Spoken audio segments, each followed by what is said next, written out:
যেটুকু ব্যবসা করছে এখানকার মাছ ধরে তারা শহরে পাঠাচ্ছে, মানুষকে দিচ্ছে, তারা তো মানুষকে দিচ্ছে, কিন্তু সেখানে চাঁদাবাজির জন্য তারা কাজ করতে পারছে না। অধিক হারে শুল্ক এবং অনেক রকম যে আছে এমন এখানে আমি এসে খুব দুঃখ লাগলো যে প্যাকিং সেল বা যে ঘাটের যে দুরবস্থা দেখলাম, এটা অবিলম্বে এটা উন্নত করা যায়। এখন তো 2 মাসের একটা নিষিদ্ধকালীন সময় যাচ্ছে, আপনারা নভেম্বর মাসের দিকেও একটা নিষিদ্ধকালীন সময় চেয়েছেন। আমার মনে হয় এটা অত্যন্ত গুরুত্বপূর্ণ প্রস্তাব, কারণ আপনারাই বোঝেন যে মাছকে রক্ষা করতে হলে কোন সময় মাছ ধরা বন্ধ করতে হবে, এবং সেটা অনুযায়ী আপনারা যে নিষিদ্ধকালীন সময় আরেকটা চেয়েছেন, আমি আমার মন্ত্রণালয়কে অনুরোধ করব যে এই নিষিদ্ধকালীন সময়টা আমরা যেন কার্যকর করতে পারি। আমি মনে করি যে আমরা যদি এখানে ল্যান্ডিং সেন্টারটাকে উন্নত করতে পারি, এই কাপ্তাই লেকের মাছ বিদেশীয় রপ্তানি আরো বেশি করা যাবে। এখন হয়তো যা করা হচ্ছে তার চেয়ে অনেক বেশি করা যাবে।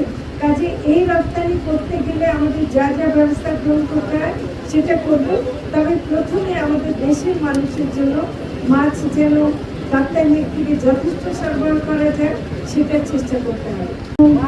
নমস্কার, এখানে যারা আসছেন আজকে, আমি বলবো যে আমাদের আসলে আল্লাহ সহায়ক, আজকে মানে আমাদের প্রকৃতি আমাদের সহায়ক যে আমরা খুব একটা সুন্দর পরিবেশে একটা অনুষ্ঠান করতে পারছি।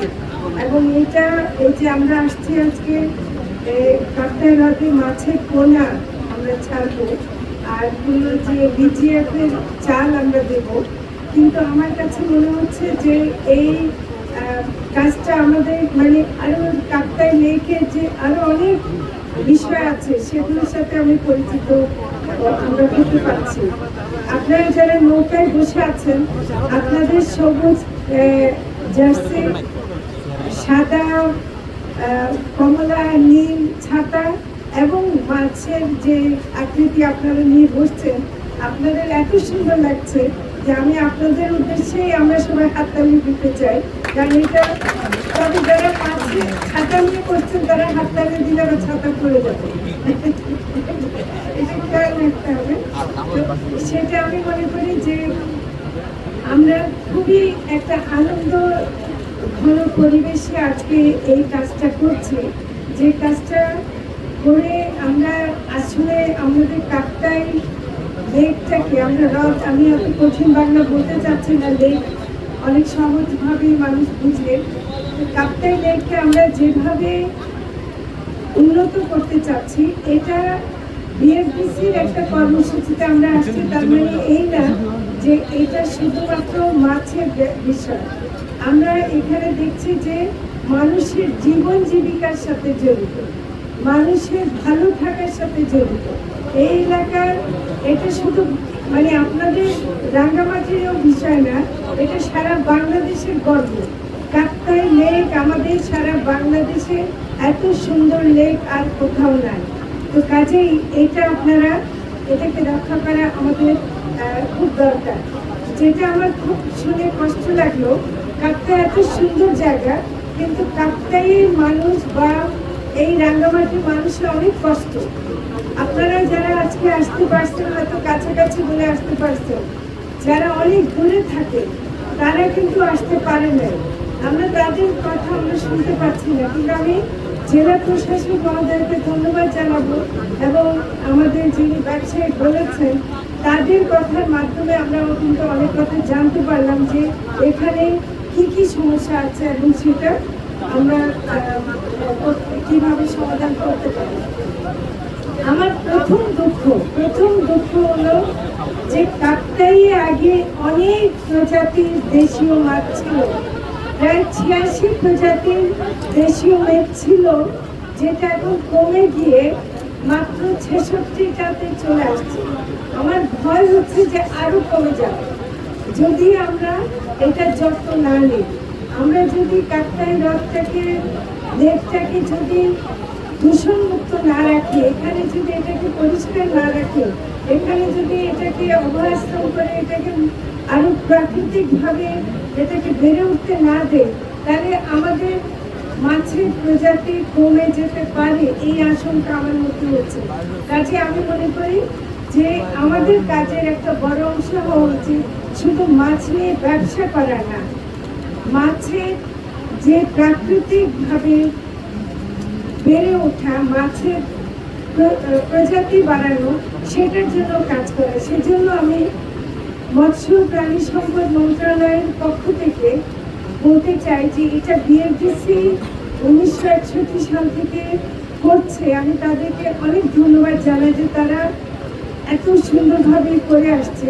কিন্তু এখানে আমি আরো আমাদের এই মন্ত্রণালয়ের দুটি আরো বিভাগকে আরো বেশি সক্রিয়ভাবে যুক্ত করতে চাই।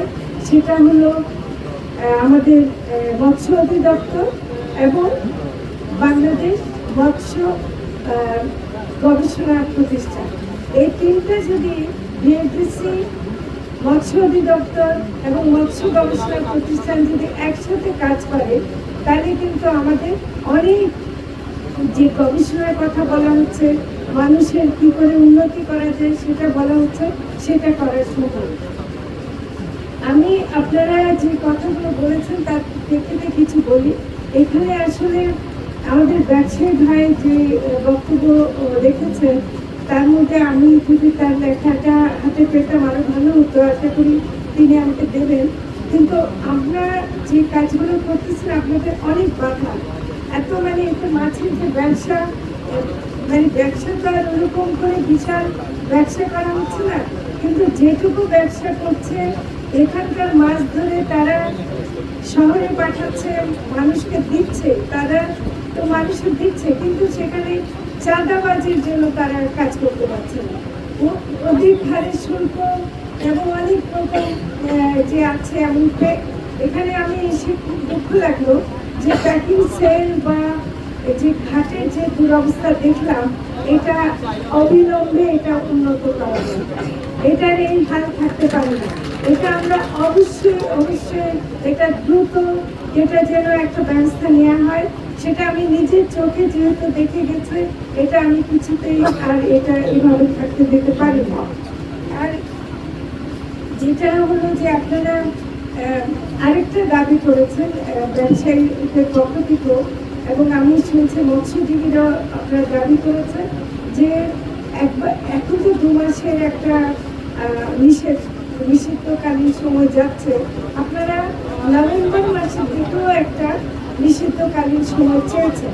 আমার মনে হয় এটা অত্যন্ত গুরুত্বপূর্ণ প্রস্তাব, কারণ আপনারাই বোঝেন যে মাছকে রক্ষা করতে হলে কোন সময় মাছ ধরা বন্ধ করতে হবে, এবং সেটা অনুযায়ী আপনারা যে নিষিদ্ধকালীন সময় আরেকটা চেয়েছেন, আমি আমার মন্ত্রণালয়কে অনুরোধ করবো যে এই নিষিদ্ধকালীন সময়টা আমরা যেন কার্যকর করতে পারি, সেটা আপনাদের দাবি আমরা অবশ্যই মেনে নেব। এবং যেটা আপনাদের প্রতি একটু অন্যায় করা হয় যে অন্য সব জায়গায় আমরা 40 কেজি করে চাল দিই নিচে, আপনাদেরকে দেওয়া হয় 20 কেজি। এটা অন্যায় না? অন্যায় নাকি? যদি অন্যায় না হয় তাহলে কোনো অসুবিধা নাই, কিন্তু আমি মনে করি এটা অন্যায়। তো কাজেই এটাকে বাড়াবার জন্য আমরা খাদ্য মন্ত্রণালয় এবং যারা বিজিএ চাল আমাদেরকে দেন, আমরা তাদের কাছে এটা দাবি করেছি, এবং সেই দাবির প্রেক্ষিতে আমরা আশা করছি যে আমরা আরো বাড়াতে পারবো, সেটা আপনারা অবশ্যই পাবেন। আমি আরেকটা দাবির প্রতি যেটা বলা হয়েছে সেটা হলো যে মৎস্যজীবীদেরকে শ্রমিক হিসেবে স্বীকৃতি দেওয়া এবং তাদেরকে সেই সুযোগগুলো দেওয়া। আমি আজকে যা শুনলাম যে মৎস্যজীবীরা বা ব্যবসায়ী যারা শ্রমিকরা নিয়োজিত আছেন, তাদের অনেক কষ্ট করে কাজটা করতে হয়, অনেক কষ্ট, এবং সেই কষ্টগুলো এখন এই 2025 সালে এসে এটা থাকা উচিত না। এগুলোকে আমাদেরকে কিভাবে সহজ করা যায় সেটাকে চিন্তা করতে হবে। এবং যেহেতু এই মৎস্যজীবীদের শ্রমিকদের সন্তানেরা অনেক সুবিধা পায় না, যেটা অন্যান্য ক্ষেত্রে শ্রমিকের সন্তানেরা পায়, সেটার জন্য আমি শ্রম মন্ত্রণালয়ের সাথে অবশ্যই কথা বলবো এবং যেন একটা ট্রেনিং বা এগুলো ব্যবস্থা করা যায় সেটা অবশ্যই আমরা করব শ্রমিকের জন্য। কাজে প্রশিক্ষণ কেন্দ্র এবং এগুলো আমরা দেব। আমি আপনাদেরকে যেটা আশ্বস্ত করতে চাই যে কাপ্তাই লেকটা আমাদের সম্পদ, এটা টুরিস্টদের শুধু ঘোরার বিষয় নয়। টুরিস্টরা যদি তারা নিয়ম না মানে, তারা যদি এসে এখানে ঘুরবেন, সৌন্দর্য দেখে ছবি তুলবেন আর বর্জ্য ফেলে রেখে চলে যাবেন, এটা হবে না। টুরিস্টদেরকে নিয়ম মানতে হবে। টুরিস্টদেরকে পরিবেশ দূষণ থেকে বিরত রাখার জন্য আমি মনে করি যে এখানে যারা জেলা পরিষদ এবং জেলা প্রশাসন আছেন, তাদের তো একটা নিষেধাজ্ঞা তাদের উপরও আরোপ করতে হবে যে তারা তাদের যে বর্জ্যগুলো তারা মানে প্লাস্টিকের এবং অনেক কিছু তারা যা ব্যবহার করেন সেটা যে ফেলে দেন, এটা আমাদের যে ক্ষতি করে, এখানকার সৌন্দর্য নষ্ট করে। এখন যে এই সৌন্দর্য নষ্ট হলে তারা আর এখানে আসবেন না, কিন্তু এখন তারা এটাকে নষ্ট করে যাচ্ছে, এটা হতে দেওয়া যাবে না। কাজে এটাও আমরা পর্যটন মন্ত্রণালয়ের সাথে এই বিষয়ে কথা বলব। আমি ধন্যবাদ দিতে চাই আমাদের এখানে নৌ পুলিশ, নেভি, তারা আমাদেরকে অনেক সহায়তা করে এবং এই সময় অনেক অভিযানে তারা আমাদেরকে সহায়তা করে।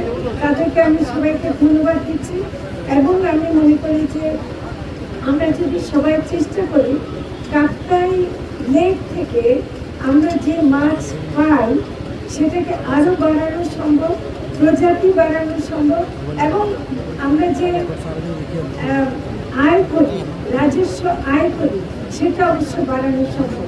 তবে আমি মনে করি যে আমরা যদি এখানে ল্যান্ডিং সেন্টারটাকে উন্নত করতে পারি, এই কাপ্তাই লেকের মাছ বিদেশীয় রপ্তানি আরো বেশি করা যাবে।